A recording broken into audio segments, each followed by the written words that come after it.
Hey everybody, John from Equinox Home Financing. Today we're going to talk about a subject that comes up very often. Here at Equinox Home Financing, we do a ton of purchase money loans, meaning we help home buyers buy homes. These are the majority of the types of loans that we do, so we deal with a lot of these types of situations. Here are some things that always come up. There's a lot of people who have cash sitting in their safe at home, and they save it up thinking that they can use that money to buy a home one day. And they can. However, how you prove where you got that money from, that's going to be really, really difficult. That's one type of issue that comes up regularly. People are trying to buy a home. Number two is, if you transfer funds or, got a gift or got a loan repayment, but you couldn't document all of these things, the question always is like, how long do we have to wait before it gets deposited into our account before we can use it?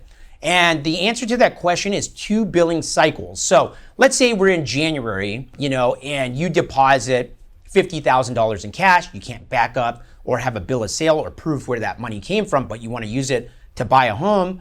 We would have to deposit that in January, and then we would wait for the February bank statement to come out and the March, and you could finally start working on your loan in the month of April. The point here is if you have funds that you just can't prove where it came from, or an old buddy paid you back 50 grand because you made them a loan, but there was no paperwork and you can't explain where the money came from properly or document at least, deposit those funds, wait 2 billing cycles, and then start looking at buying. Don't start the process before that or try to go in contract and not verify this information yet. So that's the way to properly do it so that you can make sure you get qualified and your loan closes. If you have any questions about that, reach out to us today. We'll be more than happy to help. Thank you so much. Have a great day. Subscribe to our channel below so you can find out more about home financing.